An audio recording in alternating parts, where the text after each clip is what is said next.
two. Let's see. What was the one thing you learned at all of us? I learned that I was right because everybody's saying how you need to stay up late, do all your projects and everything. I don't believe in that. I believe, like the presenter said, a good night's rest will get a lot more work done than staying up 20 hours straight. That's not healthy. That's bad for you.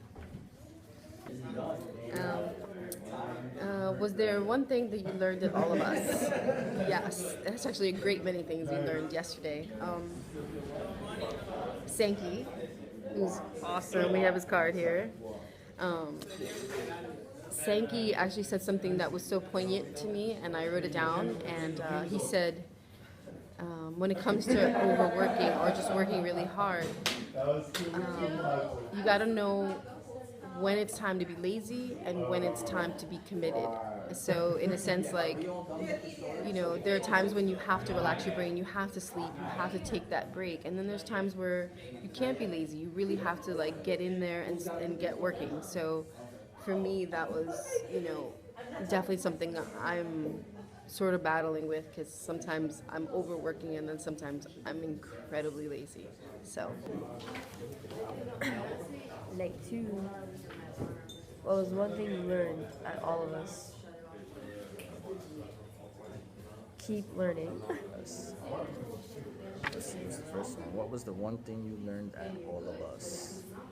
Oh man, what did Sankey enlighten us on? The importance of having a team, well, for me personally, because I get frustrated a lot when I design and stuff. And he was like, well, I have a team that I always go to when I need help. So really just be collaborative with people, I guess. And what was one thing I learned at our visit to McCann's All of Us? Um, like, well, if anything, like, it made me realize that my visit to All of Us pretty much confirmed that what I knew is that, like, anyone can, like, make it big or anything, or make it big or make their own company or such, because of course, like, what was the name of the person we went to see at All of Us? Starts with so Seiki, the person we went to see at All of Us, he had a he had a rough start himself too. I mean, he dropped out of school and then he just picked his life back up after that. And most of the people we talked to today, who are professionals in the industry, they have something like that of a story.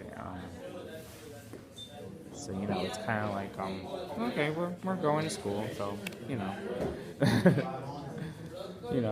we're following a legit path, and they didn't. They're in the position that we want to be in. So it's like,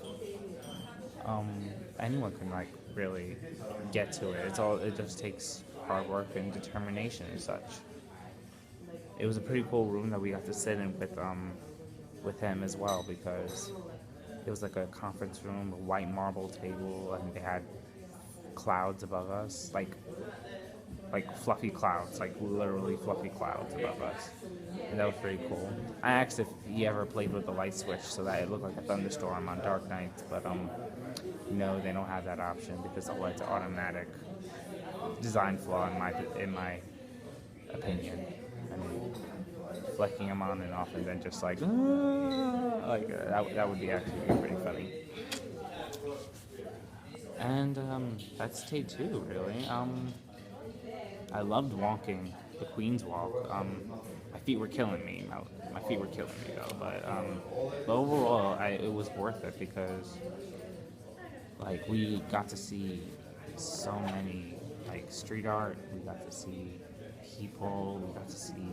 There's a guy making sculptures in the sand when, like, and it was pretty chilly too. Should have brought an extra sweater, but you know, you know, like maybe it'll be warmer in Paris when we go there tonight. We're going on the Eurostar train. That's gonna be pretty fun. Can't wait. We still have today to hang around London, and well, half a day to hang around London, and then we get on the train and we see where our adventure takes us there. But the Queen's Walk was very fun because it was just like a long board. It was almost like a boardwalk, except it wasn't made of boards. It was cement, and it was on the side. Then when we finally reached London Bridge, we were like, yes, thank God, because it was very tiring. And when we even crossed the London Bridge, and we went to Diagon Alley, or supposedly where Diagon Alley was shot when it was in London. But it was very like it had like an old style feel to it. So like just walking around in the area was really kind of exciting. I'm not sure how to describe it really. It was different, like very, very different. It made you feel like you were entering like a different time era. And that really struck a chord with me because I like that feeling. What else we do? It took us forever to get a bus. That was funny almost. So I guess and then we finally did get a bus. We had to get off it and then get back on it. You get back on another one, and it took us, and we all had to pee once we got back. And then I just got tired and like kind of went straight to bed. All right, so see you guys tomorrow, or some other time when we're gonna do these Q&As. So, next question.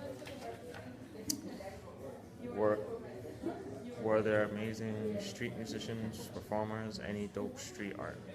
Definitely a lot of dope street art. When we went to the skate park, that was crazy graffiti. Never seen anything like that before. Performers, we almost saw a performance, but the guy took like 20 minutes to start, so we left.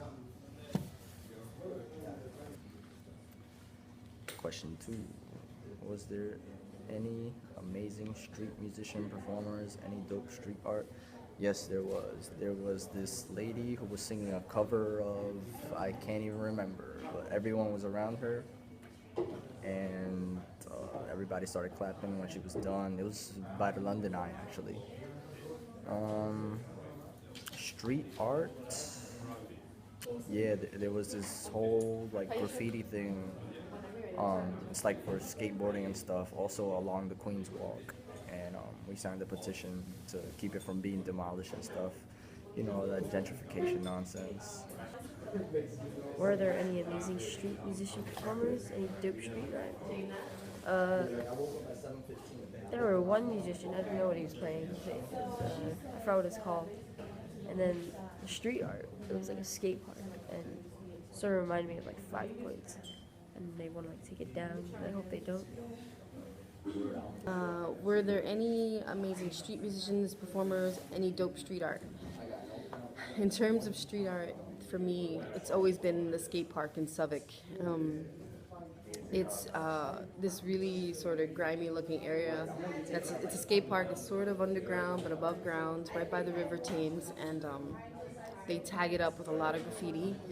And right now, it's actually kind of undergoing something. The city is planning on tearing it down to probably build what's happening in New York City. Buildings, so they're actually petitioning to have it saved as an urban green park. So I'm hoping that happens. We all signed a petition for it actually to save it, because we understand. And I actually got like a cool little button because I told them I was a skater, so that was kind of cool. They're like, "You're our people, so you get a button." So question number 1. Were there any amazing street musicians, performers, any dope street art? Yeah, once we were traveling. What do you call that? Where we were walking around? Where we were walking around? Where we saw the girl perform? The Queen's Walk. Queen's Walk. There was this singer, this girl. She had a very beautiful voice, and I said that too. yeah, I stood there for a little bit listening to her. Last question. Is riding the tube, like riding the subway, is it better or worse? It's way better. Way better. It's fast, efficient, no crowds, everyone's kind of nice. I don't know, I haven't run into any jerks. But I definitely like it better than New York. Driving the tube like riding the subway is better. Tube, I think it's better. It's a lot cleaner for sure, and we don't have to wait like ridiculous amount of time. We just catch a train. Is riding the tube like riding the subway? Or is it better or worse? So much better. It's not like riding the subway. It's actually the future of subways. Is riding the tube like riding the subway? Is it better or worse? It's different. It's different. Our trains are so much bigger. They're like supersized for America. And like these trains, they have like cloth seats and armrests. And our trains don't. You're faster, more efficient. The train tracks look way more intimidating. There's no rats or garbage in the tracks. And it's very quiet. There's no like ratchet people, like how there's ratchet people on the A train and all that nonsense. But yeah, I'm out, so until next time.